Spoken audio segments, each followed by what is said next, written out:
Good morning, Kids Church. So excited to be back with you here this morning.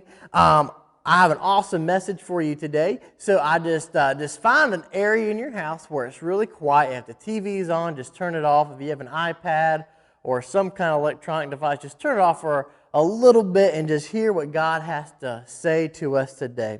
As you can see, I have a little bit a glass of water in front of me. So if you don't believe me, I'll bring it right up to the camera for you. See?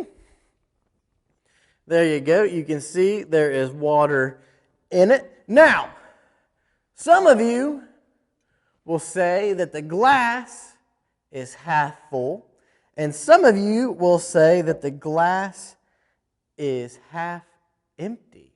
So who is correct? I'll give you a second to think about it. The truth is that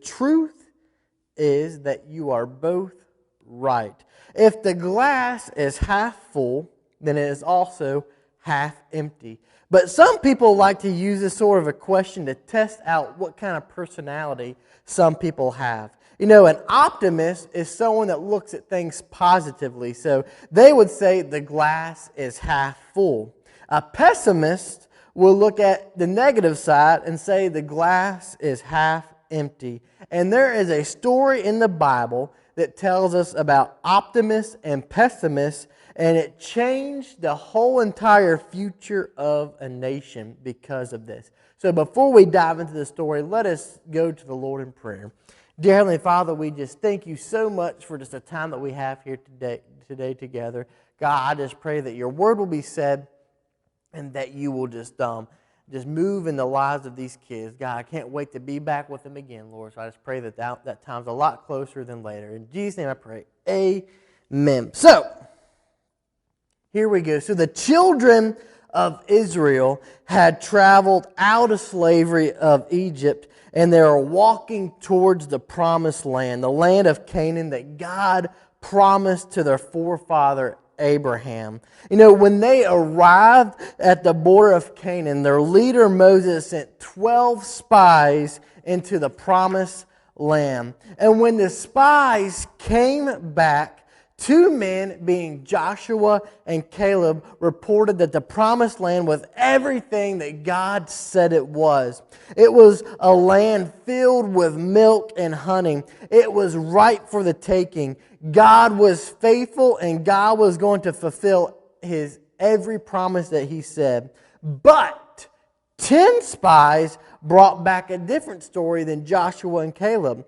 They said Canaan was a dangerous place, a land filled with giants and terrifying warriors. They said their cities were well fortified, they had great walls, and the people were very skilled warriors. So which two groups were correct? Was it the 10 who saw the giants, or was it the other two, Joshua and Caleb, who said the land was a place of milk and honey? In reality, they were both right.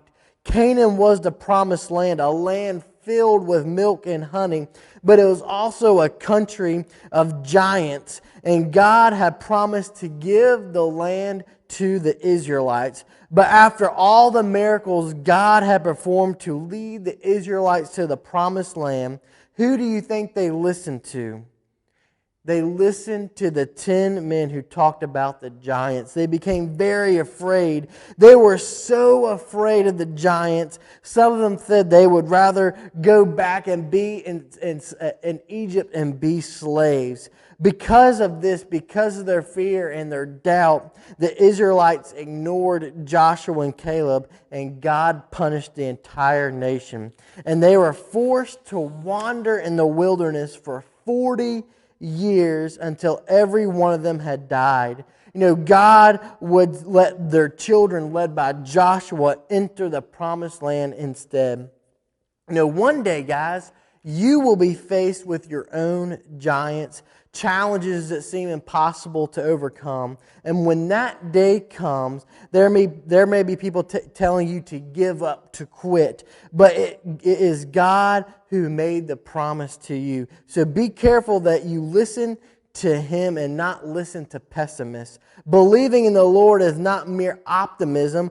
It's called being faithful, having faith. And when you are faithful to the Lord will be faithful and bless you with all that He has promised. So guys, never be scared what lies ahead of you, because God is on your side. And whatever this life brings to you, God will be there to walk with you through it. Guys, I can't wait to see you again. I hope the time is soon. I hope y'all have a great day. God bless.